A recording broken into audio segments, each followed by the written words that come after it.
Let's begin with the unresolved issues. So right now we have some parent to administrator, probably some distrust going on with maybe not funding the cheerleading nationals trip for that one student, but also apparently maybe some distrust when dealing with money and what accountability levels that we have. So we probably need to fix that and really start building bridges between parents and our administration and our staff to really help each other, benefit our students, and give them the best experience possible. Next up, creation of board policies to address issues. The board needs to be definitely very involved in what protocols we're putting into place when dealing with gate money, ticketed events, and where parents can and can't help.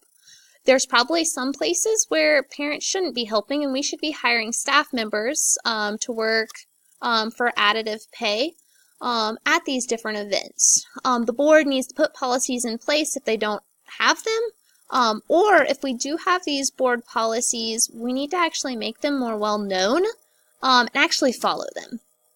Next up, I really think an establishment of step-by-step systematic approach for this school would be really beneficial. When dealing with money, we have to really keep our checks and balances system in mind. We have money coming in, we have money going out, and all of this is we're accountable for as a school district. So we need to make sure that system is working, is properly oiled and running, and that everybody knows what they should and should not do. Next up, for me, I think there needs to be a parent and volunteer accountability contract. If parents are going to work for different events, they should have to sign off on some sort of paper contract that states, if we are missing money, if there's any problems, that they are liable, or that they're going to have to provide verification that they did do things correctly.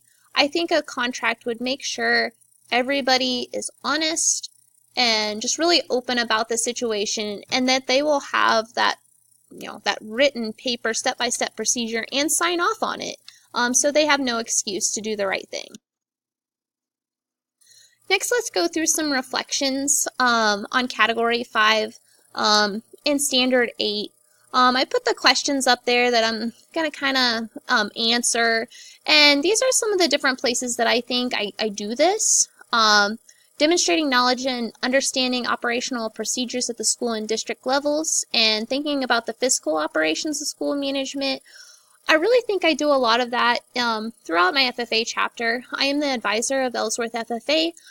Typically we run about $15,000 in our general account. Our greenhouse account will run around $1,000. Our Connect concessions account will run about $2,000. So anytime during the year, the lowest point we usually have is after convention at the end of the year. We usually have about $10,000 in our account, and at our highest point during the year, we usually have about $25,000 in all of our accounts. This is a lot of money to keep track of, and definitely with what's coming in and what's going out, we have some really large trips that we take, and so understanding the finances, both with my program and then how they relate to the school and the district, is really important. I have to be able to show accountability and turn in all my tickets to prove that this is happening and it is going smoothly. Some other things that I've done to kind of understand the operational procedures, I'm going to be talking to my district accounting manager and then also our built-in accountant. They're two really knowledgeable ladies who've really helped me out understand reconciliation and then the inputs and then what's going out in our finances, both at the school level and with our FFA chapter. Okay. Being a school leader, I think we really have to demonstrate commitment to trusting our stakeholders and the involvement in the management process. I think one way that I can go and see, like, what is this process, what do the stakeholders need to do, what do students, what do teachers need to do, would be the teacher and staff handbook. I've read through the handbook. It's got some great information. We make this available to all of our parents and to all of our students and staff. So it should be something that everybody has available. And it should be something that, as school personnel, we should make sure that we follow the handbook. If the district board put it in place, most likely they found value in it. Another way I think we can commit to trusting stakeholders is just having open communication with everyone. I know I've got a great relationship with my administration and what we do, And then I've also had that open communication with all of our stakeholders, especially with FFA. We deal with around 50 businesses every year with trying to get funds, getting trips, getting speakers in, anything and everything. Open communications are really important and keeping everything running smoothly. Finally, how do we ensure organizational systems are regulated, monitored, and modified, and we're using problem-solving skills?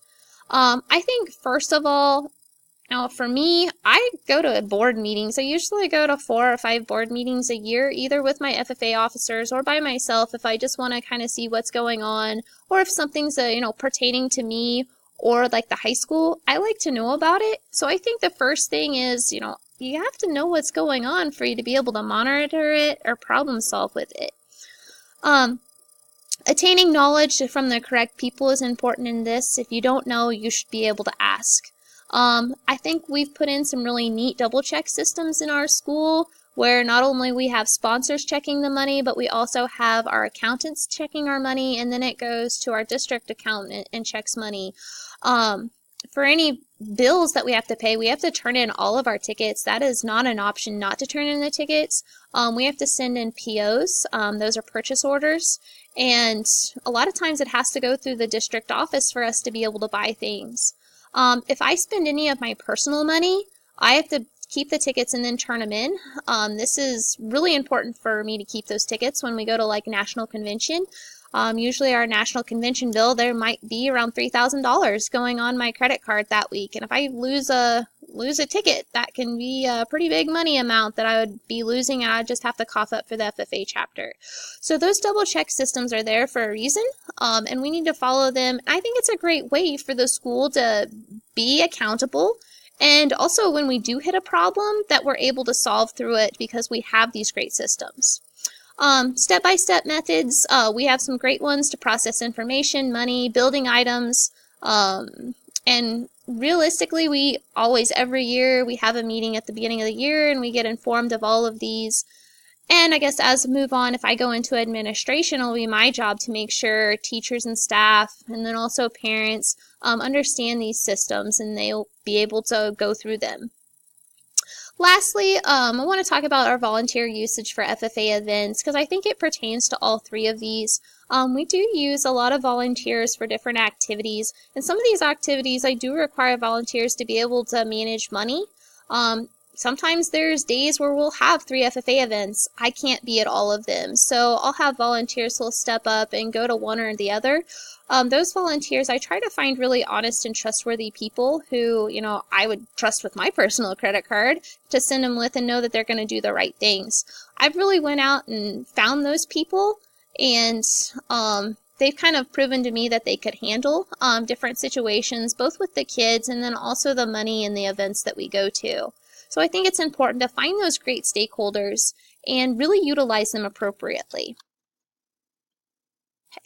We're down to our final 3 questions. How do you, as a school leader, promote effective and efficient management of your school or district? Right now, I'm on the building school leadership team, the district school leadership team, that it has to be put in place with our new school standards that are going with KESA. That's been really fun to be on and kind of to find those goals and places that, we can improve as a school. And it's really been neat to see everything that we are doing as a school with the different departments. I mean, some of the teachers are doing such amazing things here at the high school, and I really didn't know until we got to talking about them at our meeting. Also, being the FFA advisor, we do run a lot of different programs. We do a career fair, we do job interviews for the entire school, we bring in school speakers, so it's definitely a lot of management, and not just for us here at the high school, but we go down to the middle school, the elementary school, and we even work with the district office and some of the board members on different events. Also, I'm an NHS Advisory Committee member. So we look at how NHS, National Honor Society, is run and developed, and we also go through the selection process of, who's going to be on NHS and who isn't. Overall, some of the other things I really take pride in doing is having open communication with everybody in the school. I think that's really important to get out and talk to people.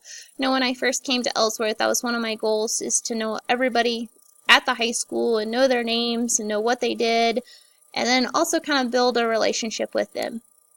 we need to make sure that we're with, this open communication, we're also keeping our written communication in check with updating staff and student handbooks regularly. We need to make sure that we all have consistent discipline procedures and what we can do, what we can't do, when is an office referral, when isn't, what teachers need to be doing in their classroom, what the principal needs to be doing. A lot of these, I think, with me, I've really put in a lot of step-by-steps in my syllabuses and talked to my administration to make sure I'm doing the right procedures. How do you as a school leader promote this social learning of every student? Definitely social is a lot of fun with high school. I do this. I'm the FFA sponsor. We have tons of events. Freshman class sponsor, which is super fun working with the freshmen, especially during float season. They're creating their first class float, and sometimes it's a disaster and sometimes it's awesome. Coach a lot of different teams at the school to do a variety of things, and they're great ways for students to develop social skills. Meetings, FFA meetings, class sponsor meetings, everything. Great way for kids to learn parliamentary procedure and how meetings run.